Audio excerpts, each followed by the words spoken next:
Are you a top, bottom, or verse? What's good, good people? I'm OBO, and in case you didn't know, I'm the G in LGBTQ, and you're watching It's Just Not Adding Up. So get in here and act like you got some sense. We're about to create some space. It's just me today. Sorry. So you guys asked me some questions over on Instagram. If you're not following me on Instagram, follow me, If you haven't checked out my first Q&A, check that out too, because some of the questions that were asked, I answered over there. So I'll put the link in the description. You guys can check that one out. What is your sun, moon, and rising sign? So let's see this right now. I just did this on CoStar. So my sun is Aquarius, my moon is Aries, and my rising is Aquarius. Do with that what you will. Which was your favorite topic and who was your favorite guest and why? Ooh, my favorite topic so far has probably been, I think me and Trav's video, I think it was episode 2 or 3 where we talked about sex. And not just because it was about sex, but it was just a lot of fun and we were drinking wine, so Bumping pocketbooks all night long. Yeah.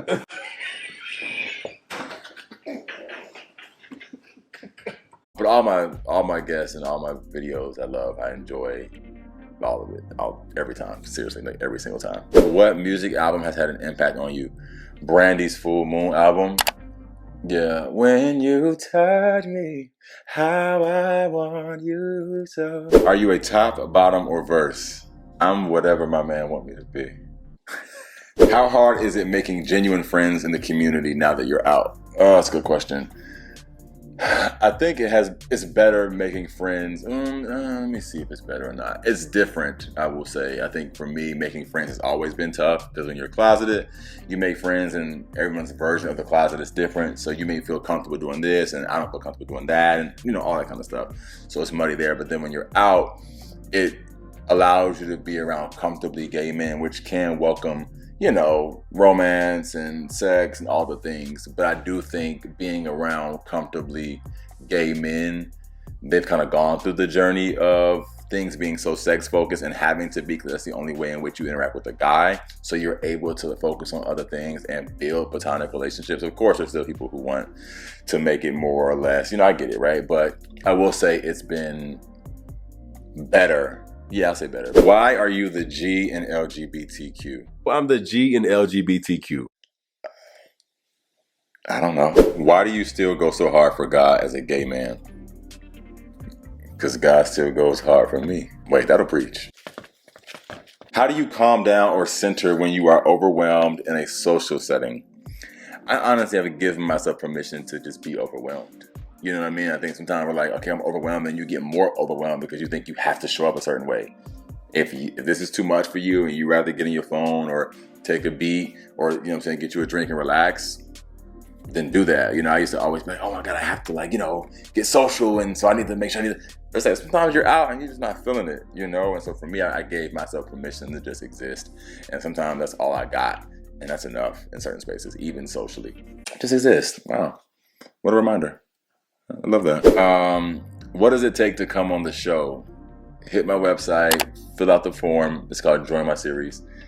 And yeah, talk to you soon, I guess. Would you host a daytime talk show? Absolutely. Guaranteed. Send it to somebody and tell them that I want to. So yes, absolutely. Physically, what's your type? You guys hate when I answer the what's your type question. I don't have a physical type. Y'all gonna jump me. I get it. I don't know what else to say.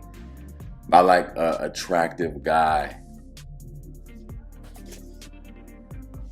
Dang, beat me up. Let's just fight. Forget it. Let's just fight. Come on. Y'all finna jump me? Be honest. What do you feel like has been the most difficult transition that you have faced since being out? Oof. At the risk of sounding like a broken record, losing friends. And also losing friends in the way in which you once had the friendship. You know what I mean? Because sometimes you don't necessarily lose the friend physically, but you lose that intimate relationship that you guys once had. And that kind of hurts worse, you know, because it's like I'm used to us being able to do this and saying this and being in each other's lives in this way and all that kind of stuff, and you're not. So yes, we still say happy birthday to each other, we still, you know, kick it, but we don't kick it. Does that make sense? And you kind of can feel it. So that's been a big transition for me. What would you like for the future to look like for Black queer representation? Ooh, that's good. I don't have a what I would like, because again, like, well, I guess you're asking me, but I'm more so focused on how I think we can get there. And I think we can get there by being open to things shifting. I posted a tweet and I put it on the screen. And a lot of people in the comments were saying that the gay community is so hard to please and, you know, all these things, but the things that we desire shift. The things that we want to shift, and it's like trying to get to a synchronized space where everyone can feel liberated and free. It's not going to be just there's one potion and everyone takes it. It's going to be a lot of this. You know what I mean? And I think once we get to that point, we're open to the shifts and people continue to shift on our behalf. I think we'll then see a space where Black queer people can just be themselves, like fully be themselves. And there's no judgment. There's no bad vibes. There's no withholding anything. We can just be ourselves, whatever that looks like. There's no stigma around any parts of the community. There's no stigma around bottoming. There's no stigma around the trans community. There's no stigma around, you know, the way you look, the way you carry yourself, how you dress, how feminine and or masculine you are. None of those things matter. Just you being yourself. And of course, I would love to see media shift and stop these caricatures. I would love to stop seeing it be these DL, you know what I'm saying, people who either find their truth or don't, or these, you know, super flamboyant people who are, you know, the purses or the handhelds for straight people. Like, I just would like to see a lot of different narratives told through media. But I think, yeah, let's just stop there. What was your breaking point with being closeted? Like the final straw? Whew. I think for me, the final straw was seeing everybody else living their lives and me being stuck in my little shoebox. That was blowing me. I remember social media playing a part in it as well, because I'll be on social media and seeing people with their friends and having a good time, and I'm just stuck in the house. Because I got to the point where I felt really gay. I think a lot of gay men can identify with, like, yeah, at one point you're gay and you shun it, so you don't really feel gay because you haven't acted on it. Then you act on it, then you start thinking that other people can see that you acted on it. But then you get to a point for real, where you start to feel like, I'm truly, this is who I am, and everybody can see. And so because everybody could see, I found myself just not even interacting with people anymore. And I was watching everybody else live except me. And I was like, okay, we're not gonna keep doing this. I just can't. I can't keep sitting in the house all day long, going to work, gym, and home. Like, come on. What is the freakiest thing you've ever done?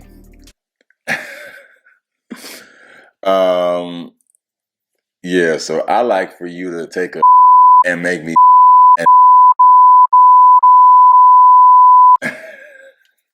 yeah. Do you ever get sick of being gay? Do I get sick of being gay? No. You know, I mean, it would be a waste of my time to get sick of being myself, you know, I'm gay. But I don't get sick of any parts of it.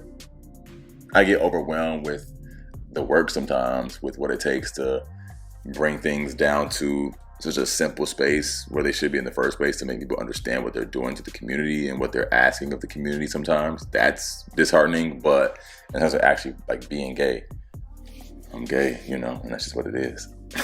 Is there any motto you live by? Create space. Come on. Like, that's the vibes. Create space for yourself and for others. Why don't you mention your mom? Are you guys in a good place?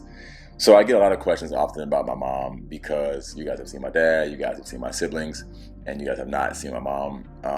And me and my mother have had a very interesting relationship. And so that's why you haven't seen her, but we are currently working on our relationship. So you guys may see her at some point, but yeah, we just work in progress, a work in progress. So hopefully you guys got to know a little bit more about me. Hope you enjoyed this Q&A. I will see you guys next week. As always, keep creating space. Peace.